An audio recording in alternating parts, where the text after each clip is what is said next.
and I'll let you know once everything is going.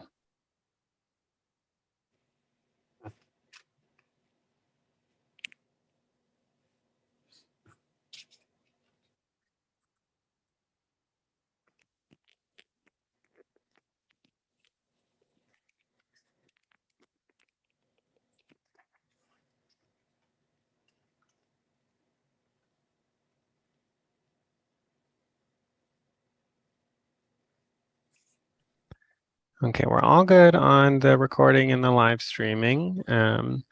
So we should be all good to go when the clock rolls over in about 10 seconds. Oh, you're muted, Jim. I was just saying perfect. And then at this point, everyone can go ahead and have their themselves muted, and you can have your cameras off until Olivia is done with her presentation, or unless Jim calls on you before then for some reason. But I guess that would only be, yeah, only if someone has objections on jurisdiction and all that jazz. So it is 5:30 p.m. On August 10th, 2022. My name is Jim Brewer. I'm the hearings officer for the city of Salem. Tonight's meeting, we have one item on the agenda, which is case number DRSPR DAP 1804 MOD1, which is an appeal of the decision by the administrator approving a class 3 site plan review. And the property that we're talking about is 1233 Riverbend Road Northwest. I have some procedural things that we will need to go through. As Zachary just said, there's a couple of places where people might want to object. And if they do, this would be the time and place to do that as well. The order of tonight's proceedings are going to be a staff report presented by Olivia Diaz. Then we'll move to the applicant's presentation. That'll be limited to 15 minutes. Then we'll go to a neighborhood report, if any. That's limited to 10 minutes.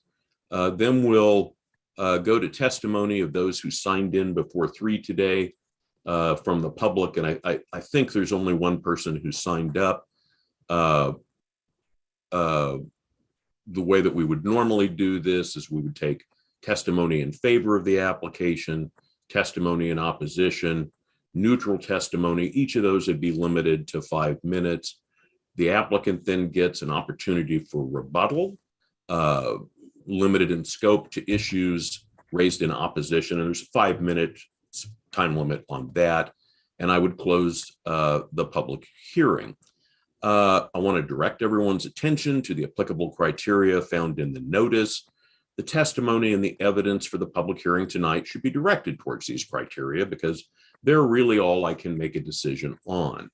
So this is a class 3 site plan review, and pursuant to SRC 220.010 sub D sub 2, modification of a class 3 site plan review approval shall be granted if all of the following criteria are met. A, the proposed modification does not substantially change the original approval, and B, the proposed modification will not result in significant changes to the physical appearance of the development, the use of the site, and the impacts on surrounding properties. This is the time when I would want to tell people that failure to raise an issue accompanied by statements or evidence sufficient to afford the city or other parties the opportunity to respond to the issue would preclude appeal to the State Land Use Board of Appeals based on that issue. So if there's a point you want to make, this is the time and place to do it, or you may not be able to later. Failure of the applicant to raise constitutional or other issues related to proposed conditions of approval with sufficient specificity to allow the local government or its designee to respond to the issue precludes an action for damages in circuit court based on that. So again, for the applicant, if there's a problem that you have with one of the conditions, it's time and place to raise it, or you're not going to be able to later in court. For everybody who's there, are there objections on jurisdictional grounds on the holding of this hearing? Meaning this isn't the kind of matter that ought to come to the hearings officer. And if you have that objection, turn on your camera and wave your hand so that I know that you're doing it. I'm not seeing anything going. That's gone. Okay, so this is DR SPR DAP 04 MOD 1233 Riverbend Road Northwest. Ms. Diaz, could we have the staff report, please?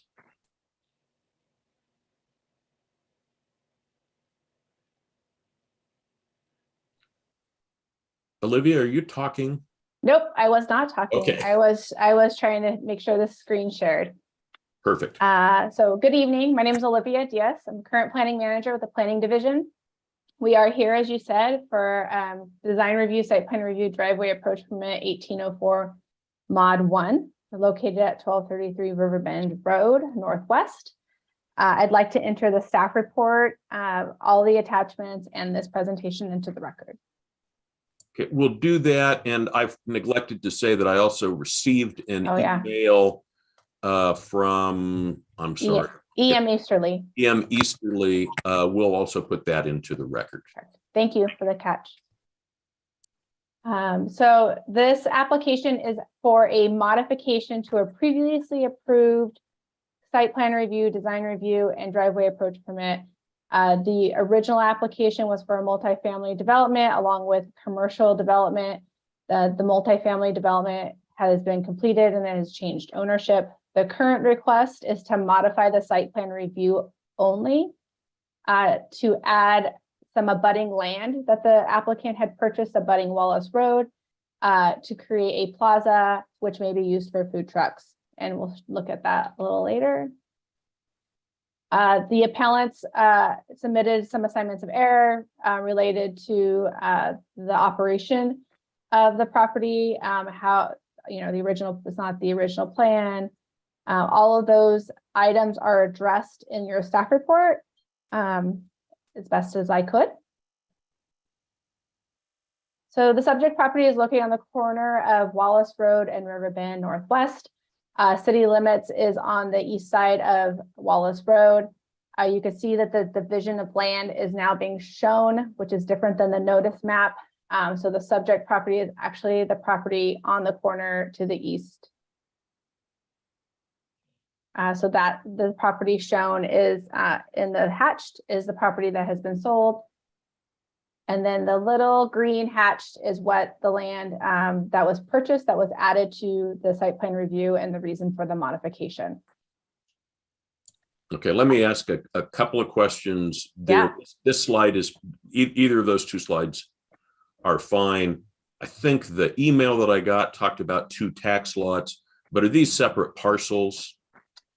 So that I think the email was in relation to the there were 2 parcels of land. They have since done a property line adjustment filed for that, and they moved the line from around the little piece to line up to sell off the multifamily. So they're now without these 2 units of land or legal units of land.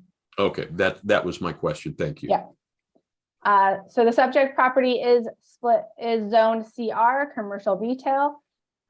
It's fully within commercial retail. There is a sliver of, I guess, commercial office along the driveway and the drive aisles that serves both the multifamily and the commercial development. This is the most recent aerial photo we have, where you could see that the multifamily to the west is developed. The property line goes down the drive aisle. The commercial building to the south has been developed, which was originally approved on the 2018 decision. And then the proposed building that was also approved on the 2018 decision is being shown there to the north. So this was the original site plan. So you could see the little square outlined in red that was not part of the original proposal in 2018. So the original proposal approved by the planning administrator, the planning commission approved all the multifamily units, which is on the west side of this map. 2 retail pads, 5,000 square feet in the southwest corner.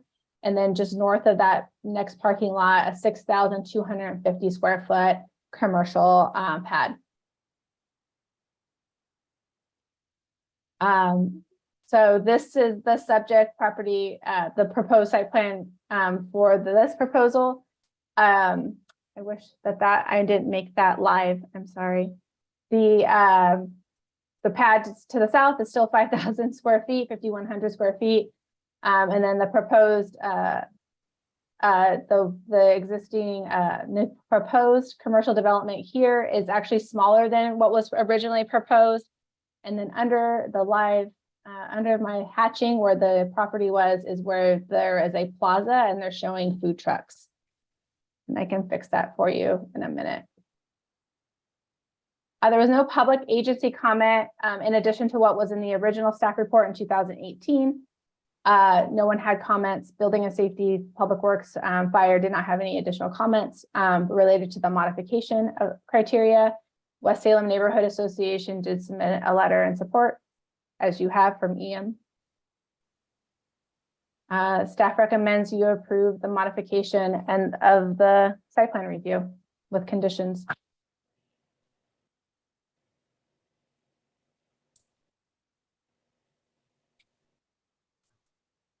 And this is a de novo review, right?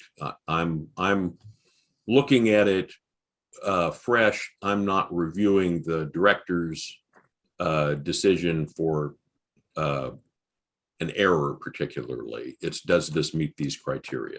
It would be de novo, it's whether it meets the criteria or not. The planning administrator did approve the modification and was appealed. You're now hearing as a de novo hearing. Okay.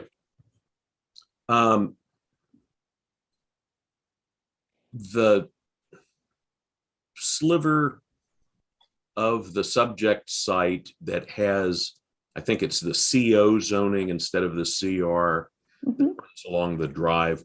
The drive was going to be a shared drive between those two zones with the prior approval as well.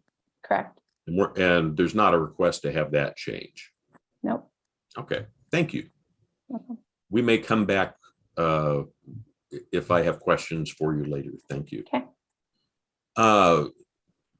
That would bring us up for the applicant's presentation.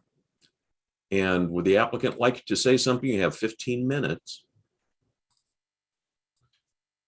Scott, do you want to start off with the introduction? Sure. Yeah, I'll just give something real quick and then you can take over, Sam. And before you begin, can you please state your name and address for the record? Scott Martin, 2600 Michigan City Road Northwest in Salem.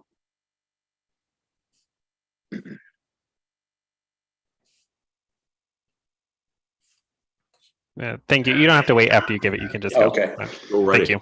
Yep. So basically, I appreciate everybody's time on this. And I think the only thing I want to really say is the reason for the change, going from a retail building of 6,200 square feet to a food cart pod is in the year 2020, when we hit COVID and I was building the first retail building, the 5,200 square foot retail building, I had it fully leased before the building was finished and COVID hit and all of my leases wanted out. So I respectfully let them out of their leases at that point. It was about June of 2020.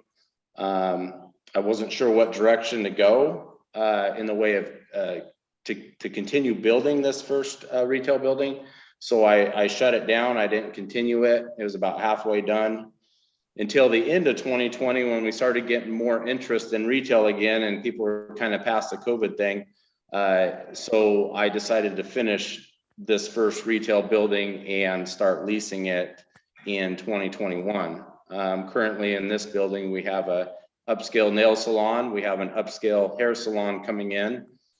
We have my company, Scott Martin Construction, and also Checkpoint 221, who is the company of the food cart pod.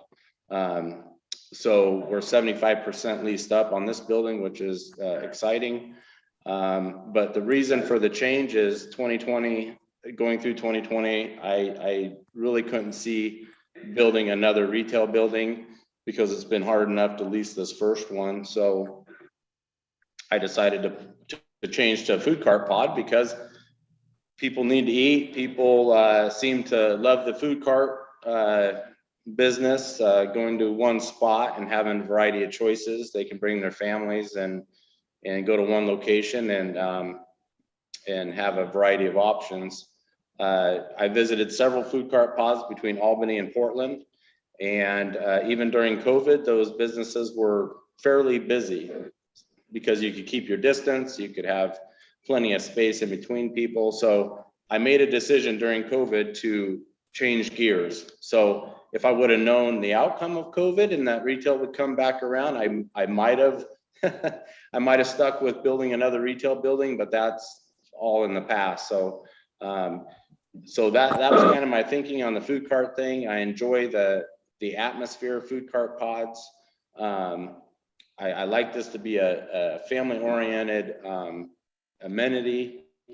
We've turned away a lot of businesses that wanted to come into the retail space. We've turned away 7-Elevens, Bad Pantries, US Markets, tattoo parlors, marijuana shops, lotto places, bars, cafes, just to keep the family vibe. So in our pavilion, we'll have a light bar, crafted beers, wine, cider, seltzers. But like I said, light bar, no distilled spirits, no lotto, to keep that family atmosphere a safe place for people to go and enjoy their dining experience. And so that was my vision in 2020, and that's where we are now. So just to give you a quick cap of my thinking there. All in a nutshell, that's pretty much it. So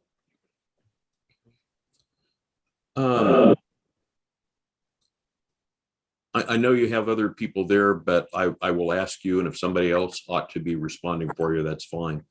I see that there were 5 conditions that the administrator put on this. Staff is recommending those again, I believe. Any issues, concerns with any of the conditions?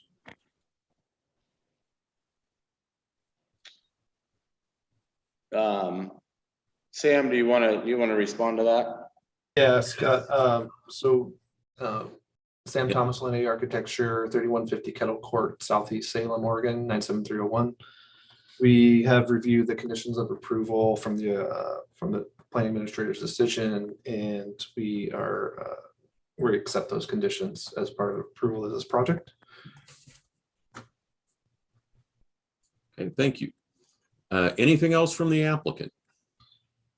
Yes, Sam, again, I just wanted to state for the record as well that we have reviewed the appellant's comments on the appeal, and just wanted to say that regarding the use, it's a use that's allowed in the zone. Parking is sufficient and is actually over the minimum parking requirement. We have cited a trash enclosure that will be used for the refuse that would be generated from both the dining hall and the food carts. And that's sized adequately based on the size of the development. We agree with staff's responses to the appellant's comments, and we hope that you approve the application or affirm the decision from the planning administrator as it's written, and happy to take any further questions that you have. Are there parking standards for these kind of food truck pods? The parking determination is based, I believe, Olivia, on the size of the dining hall. And that was what was written, I believe, in the staff report and the decision.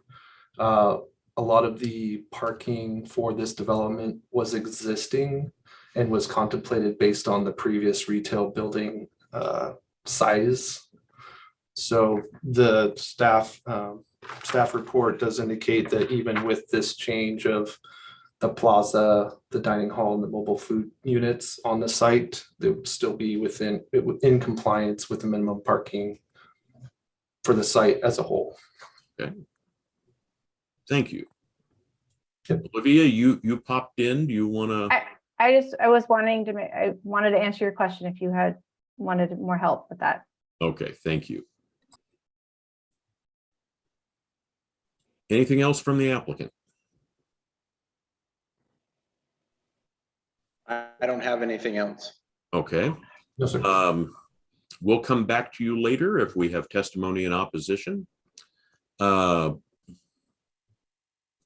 so what we'll do at this point is move to a neighborhood report if we have one. I believe we do. So Mr. Anderson, if you go ahead and give your name and address, we'll hear from the neighborhood. Yes, Steve Anderson, West Salem Neighborhood Association Land Use Chair, 3240 Geller Road, Northwest in Salem. Basically, we looked at this, particularly the executive committee, because on the original applicant, as you, Mr. Brewer, we were concerned about traffic, access, and parking. As we reviewed this application, we did not see any major changes from what was proposed in the original application. We see that they've done a reasonable job in terms of being able to allow this change without going away from the original process. So that issue is not an issue with the neighborhood association. Relative to the issue of impacts on the local people and the neighbors and stuff like that, most of the issues raised here in terms of nuisance and odor, those are hard to prove and they are difficult to quantify. And we looked at that, and as a neighborhood association, we thought that what we would like to propose is we propose that the hearings officer affirm this decision with a condition to limit the food units to 16 as proposed by the applicant at this time. We think that that's a reasonable way to go and to allow the process to go forward if those 16 units prove to be in effect not a problem. The applicant can add more, but at this time we thought, one, no major changes in the original application. There is some question and uncertainty about impacts in the community, but nothing hard, no real hard data. So we thought, all right, we would like to see this affirmed with the condition to limit it to the 16 mobile units as proposed by the applicant. And that's our testimony. Okay. Well, thank you very much. That was very, very concise. And I have to say, having heard testimony from neighborhood associations over the years, that you're satisfied with the traffic and parking is something different than what I have ever heard. Well, we had some major concerns. We worked hard with the developer and we were able to resolve that on the original development. And like I said, we did not see any major changes from what was originally agreed to. So that's where we are. So thank you.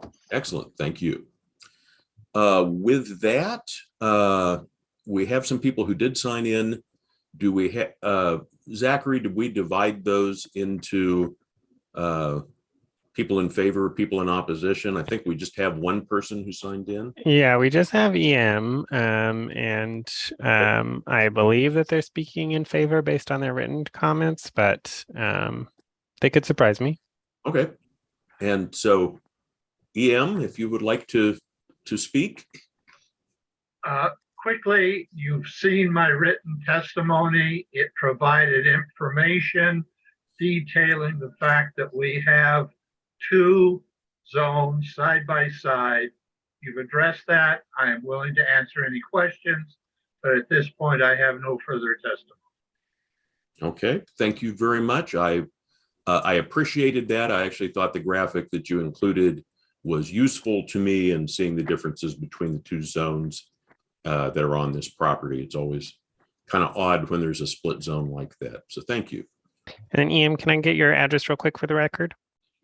My apologies, 775 Fir Garden Street, Northwest. Thank you.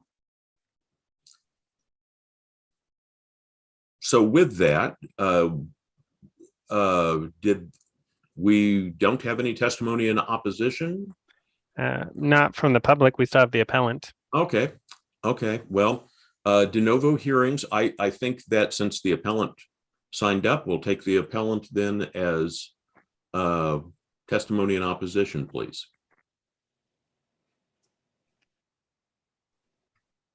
Well, which appellant are you looking for?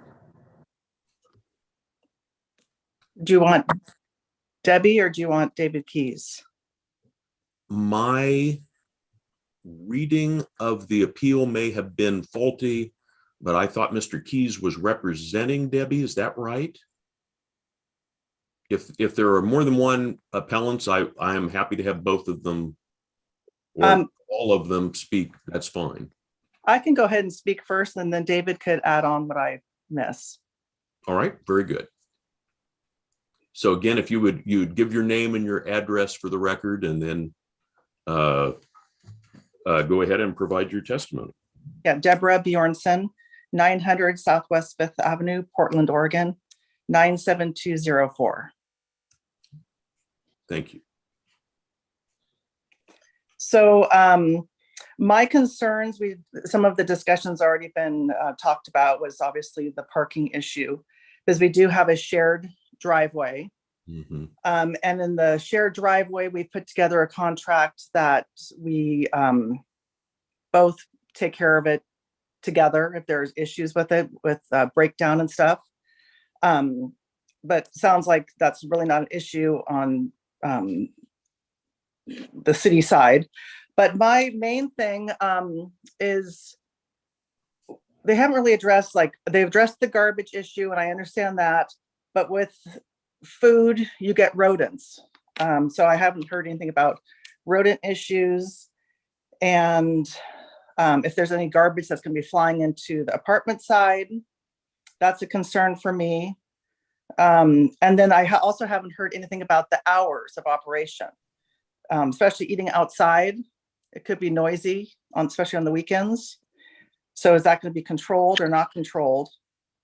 And then any kind of grilling coming out of the food, they're calling them food trucks, but according to my information, I thought they were food carts. So I don't know if it's a truck or a cart. But any kind of odors that are be coming out of those carts or trucks for cooking.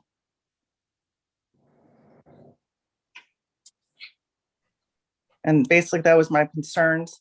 One thing I'd like to add is if they could possibly lower the amount. I personally think 16 carts, that's a lot.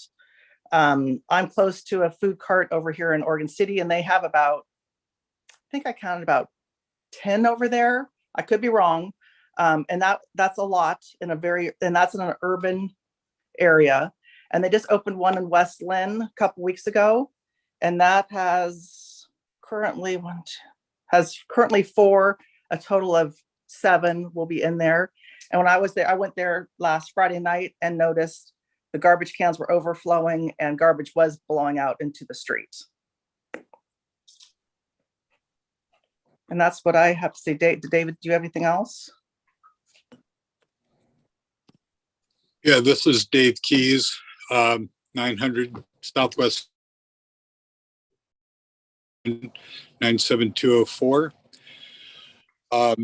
I work with Norris and Stevens. We manage the Riverbend apartments, which Debbie is one of the owners of. Our biggest concern there, more than anything, is going to be the parking situation. The parking already is tight. We are already experiencing issues with customers of the retail wanting to park and in fact parking on the multifamily side of the lot. Taking 16 carts, trucks, whatever we want to call them, if we assume 4 patrons per truck, and we also assume every truck has at least 1 employee, that's a total of 80 people at the site at any one particular time. You can probably expect those 80 people to be there from about 5 o'clock in the evening until about midnight or so, since they will be serving beer, wine, and ciders. And just you say, okay, well, if that's 80 people, how many people will have their own vehicle? Quite a few of them. Conservatively, let's say 50% of them, that's still 40 additional vehicles coming to this site, and gosh knows where they're going to park. And despite the neighborhood's association's support of this, those people will be encouraged to park in the neighborhood. because we will be actively tagging and hopefully towing any people that are parking on the apartment side. Mhm. This is going to be a huge, huge issue with parking in the property. Rodents are in fact a problem. I refer everyone to look at the Willamette Week edition of May 16th of this year, in which they were discussing the ongoing problems at the Hawthorne Asylum, a food cart, 3 years old in the Portland area, having extreme conditions with rodents, filth, and other issues. So this is exactly the huge benefit that's being proposed. I don't think that Debbie, and I don't want to speak for Debbie, but I certainly didn't see an issue with the original retail as proposed. But this came out of nowhere, suddenly the decision to convert this into a food cart pod.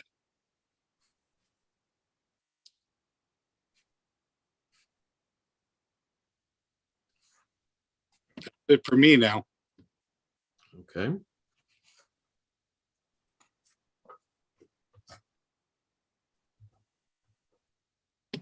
Anything else from the appellants?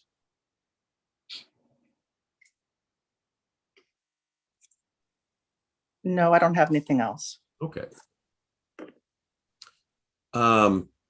You know, I neglected to say earlier that if someone wants to hold the record open,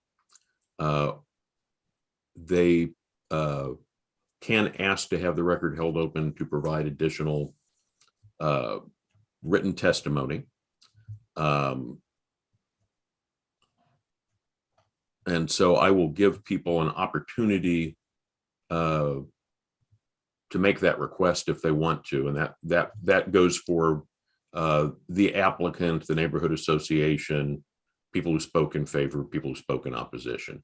So anybody who would like to have the record held open, you need to let me know that now. That would just be a wave your hand or something so that I can tell that that's what you want to do. And I see Mr. Keys doing that. So that will change our schedule a little bit, but that will be fine. And I apologize for not bringing that up earlier. That is a standard part of this process. With that, I don't think we have any neutral testimony. Does the applicant wish to make a rebuttal at this point? Yes, I can say a few things regarding some of the items that were brought up. The refuse management obviously is going to be a concern of the operational staff of this facility as well.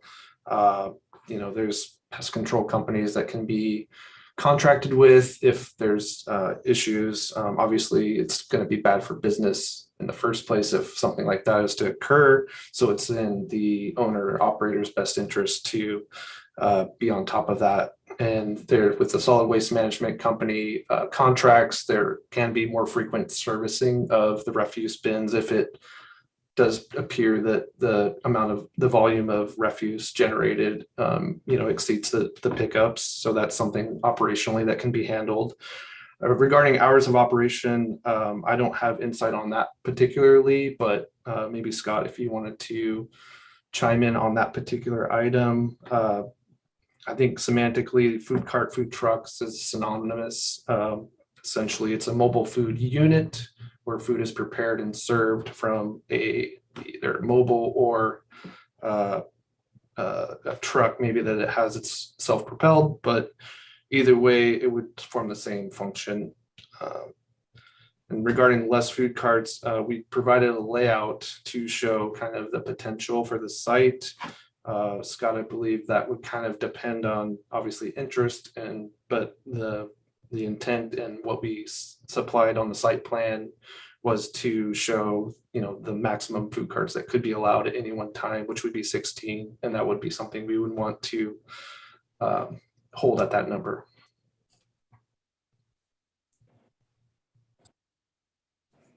Yeah, thanks, Sam. Yeah, this is Scott Martin. So just to address a few of the items here is, yes, it is tough, difficult to share the driveway between the two, the commercial and the apartments. You know, I think parking unfortunately happens on both sides, and we try to stay on top of it as much as we can since my business is here. But when the food carts do come in and we're in operation in that, we plan on having a parking tenant.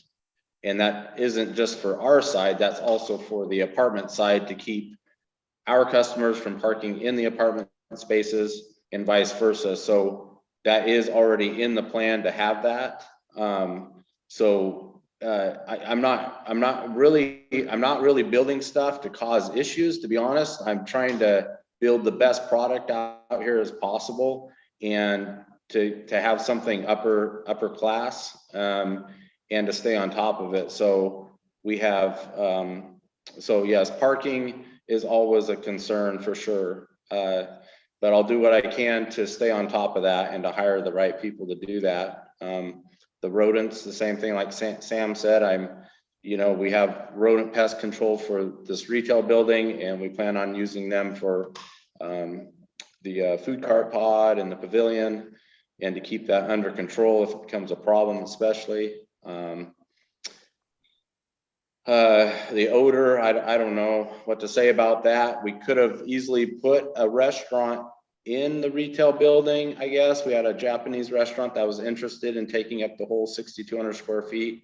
The smell from that is, a lot of times, it's like you smell it for sure. I don't deny that, but so I guess we could have easily had a restaurant in that space, but anyway, that's not where we are now. But I'm willing to work with Debbie and Norris and Stevens, however I can help them make this a good, positive experience, and more than willing to talk it out and figure it out. But anyway, we got to get through this meeting. I know that, but that's just, those things are already on our list of things to do, and I plan on carrying those things out because I believe we do build a great product. It's classy, it looks good, and we're not looking to cause any problems. The hours of operation, the city asks us for that, and right now we're in that 11 to 9, 10 o'clock at night is our operations right now, and that's not locked in, but I don't plan on being open after 10 o'clock. So cleanup and stuff like that might go over that, but operational hours are 10 o'clock is what we're discussing with the city right now. So Okay.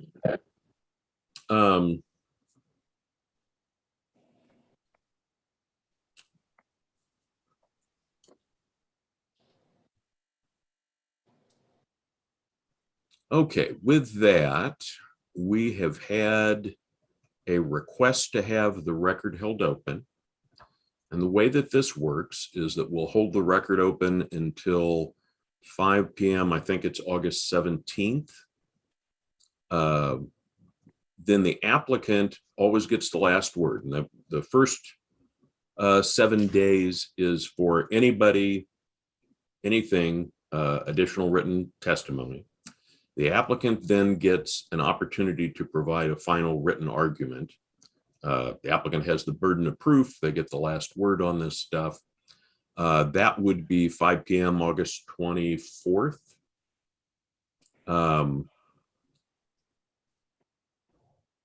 Jim, I just want to confirm we're just doing a 7 days for any comment and then a 7-day for applicant rebuttal. We're not doing the middle period where anyone can comment on the previous 7 days comments. Oh, we really should do that. I guess that,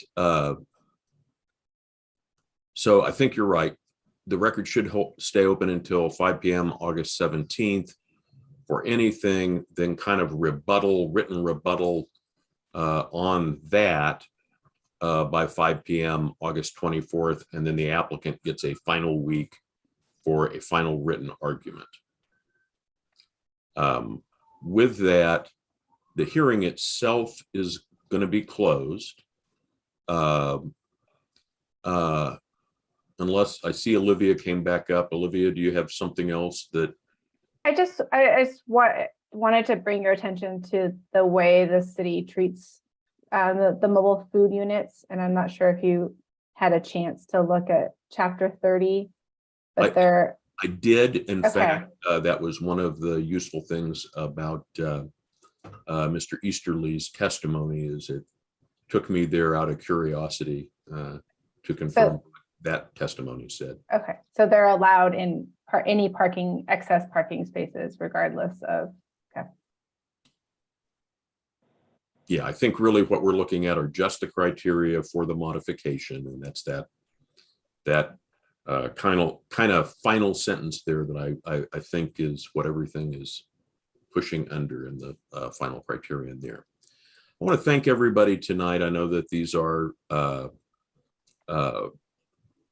challenging conversations, and that people feel strongly about things. I appreciate public testimony. It's an important thing to the city in terms of its public participation in its land use process. And it does help, I think, people get to good and understandable products. With that, unless there are other questions or clarifications, I think we've got the schedule set. If anybody is confused about those, I believe they could email Zachary, and he has it now. I muddled that some. I was just going to mention the last final argument date was August 31st at 5 p.m. That would, I know we just said the next, but so August 17th for everybody to comment about everything, August 24th for rebuttal to those arguments, and then final applicant rebuttal by August 31st. And then Jim takes all of that and will write a decision which we'll issue. Right. Yeah. And no new testimony whatsoever after the 17th. You can only Correct. rebut things that have already been entered into the record. That's right. I was also going to say that. So Okay. Well done. Thank you. And again, I want to thank everyone for your time this evening. You've certainly given me some things to think about. And I look forward to seeing your written comments. And with that, this hearing is closed and we're done for the evening.